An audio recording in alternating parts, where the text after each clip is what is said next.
Monseigneur, merci de nous recevoir pour cet entretien du 15 décembre. Bonjour à tous. Nous enregistrons cet entretien le mardi 8 décembre, jour de la solennité de l'Immaculée Conception de la Vierge Marie. En cette année du jubilé des 400 ans de la découverte de la statue de Marie à Bugloz, comment est-ce que cette fête, cette solennité peut-elle résonner en nos cœurs ? Eh bien, figurez-vous que le 8 décembre 2020, c'était la date qu'initialement nous avions choisie avec le comité de pilotage de cette année du 400e anniversaire de la découverte de la statue de Notre-Dame de Bugloz, la date pour conclure l'année du jubilé. Et puis nous nous sommes dit qu'il fallait de toute façon le faire plutôt au mois de septembre, avec la semaine mariale, puisqu'après il y avait les mois d'octobre-novembre qui sont des mois d'hiver où il y a moins de monde, et nous avions renoncé à porter cette date du 8 décembre comme journée qui allait conclure ce jubilé. Donc vous voyez l'importance donnée à cette fête de l'Immaculée Conception, et vous savez que Notre-Dame de Bugloz, c'est un lieu de grâce. On voit beaucoup d'ex-voto qui sont mis un petit peu partout, dans la basilique, à la chapelle des miracles. Et moi-même, j'ai déjà béni, je crois, 2 ex-voto depuis mon arrivée. Je crois qu'il y en a un 3e qui a été mis depuis. Donc c'est vraiment un lieu de grâce. Donc Marie, pleine de grâce, eh bien c'est vraiment à Notre-Dame de Bugloz aussi qu'on peut retenir cette salutation de l'ange à Marie, d'où l'importance donnée à cette fête aussi dans ce beau lieu. À ce jour, Monseigneur, nous ne savons toujours pas dans quelles conditions nous pourrons fêter les fêtes de fin d'année et notamment vivre ce 24 décembre avec la naissance de Jésus. Nous ne savons pas exactement quelles seront les réglementations, comment la communauté chrétienne pourra se retrouver, notamment en paroisse, pour vivre ce grand moment de notre année liturgique. Mais peut-être que vous, en tant qu'évêque, vous avez quelques suggestions à nous partager pour que nous puissions vivre le plus sereinement ce moment, malgré les conditions actuelles.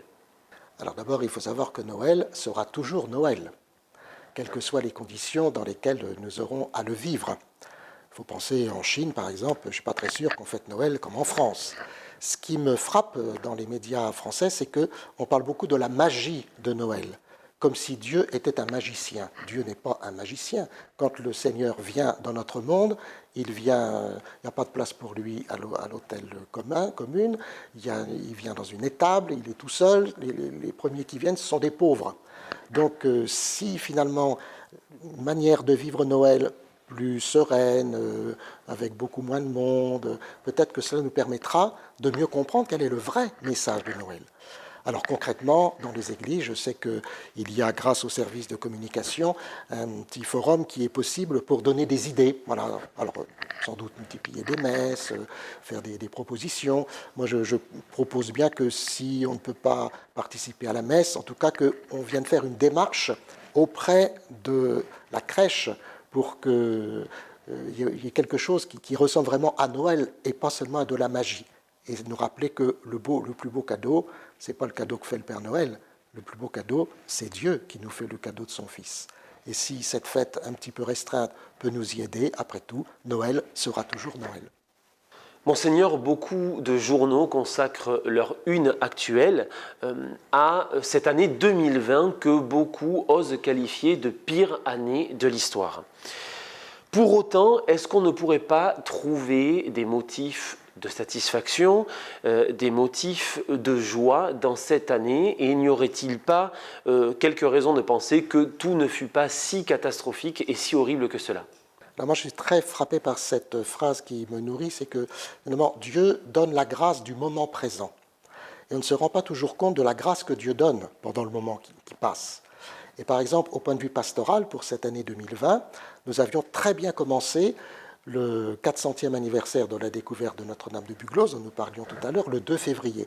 Nous avons eu une très très belle journée. C'était vraiment un temps de grâce. Et on pensait que ça allait être comme ça tout le temps. Ben, ça n'a pas été, mais en même temps, cette journée du 2 février nous a tellement mis sur des chemins de grâce qu'une d'une certaine façon, on a pu continuer de vivre cette grâce, même avec le confinement et les difficultés que nous avons connues cette année.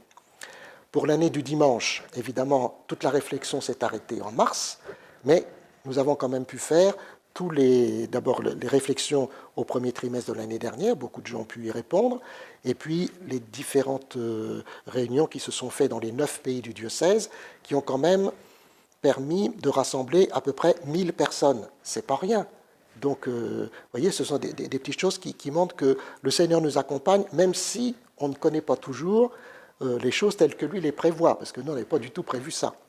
Il y a aussi, évidemment, dans des temps difficiles, des moments de solidarité extraordinaires qui se sont faits, alors soit au niveau personnel, au niveau des mouvements et services, je pense en particulier le Secours catholique ou bien d'autres mouvements qui ont continué d'accompagner ceux qui étaient en difficulté, la coopération que nous avons pu avoir avec la Croix-Rouge et bien d'autres choses qui montrent que même dans les temps difficiles, on peut toujours trouver des moyens pour avancer et pas se laisser totalement prendre par les difficultés. Monseigneur, peut-être que certaines personnes qui nous regardent aujourd'hui seront un peu agacées par cette dernière question où je reviens sur le sujet. Nous entrons dans les 15 derniers jours de notre campagne du denier de l'Église et notamment dans ce qu'on appelle le sprint fiscal qui permet en général à beaucoup de diocèses de terminer plus sereinement cette année, notamment pour la récolte des dons qui font vivre les diocèses, notamment pour leur vie pastorale. Avez-vous un message à adresser à toutes celles et à tous ceux qui n'ont pas encore pu donner au denier, quelles qu'en soient les raisons ?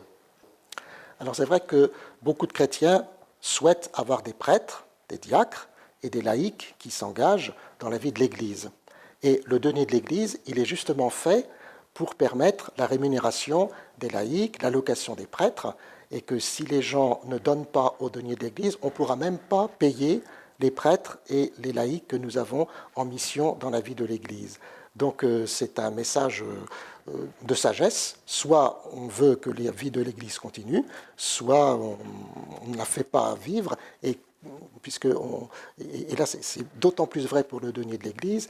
On ne peut pas obtenir de subventions de l'État ou de collectivités locales sur ce point, qui est très précis. Et donc, si vous voulez des prêtres, des diacres et des laïcs en mission ecclésiale, et bien à ce moment-là, il faut donner au denier de l'Église. Et je vous en remercie surtout à l'avance, parce que vous en profiterez non seulement pour votre vie chrétienne, mais en même temps pour votre mission même de chrétien dans les Landes et dans le monde d'aujourd'hui. Monseigneur, peut-être que vous avez un dernier mot à adresser à ceux qui nous regardent aujourd'hui ? Soyez dans la joie. Nous sortons d'avoir célébré le 3e dimanche de l'Avent, qui est le dimanche de la joie, Gaudete en latin. Et cette joie, on peut la vivre soit dans les difficultés, soit dans les moments plus heureux de notre vie. Et Noël, c'est une grande joie que les anges annoncent à tout le monde, et en particulier aux bergers. Nous sommes tous un peu des bergers, c'est-à-dire des gens qui ont des difficultés. Soyez dans la joie, un sauveur vous est né. Merci Monseigneur, nous nous retrouverons maintenant le mois prochain, même l'année prochaine, pour un nouvel entretien du 15 janvier. D'ici là, tout le service communication se joint à moi pour vous souhaiter un petit peu en avance un très joyeux Noël. Merci et bon Noël à tous.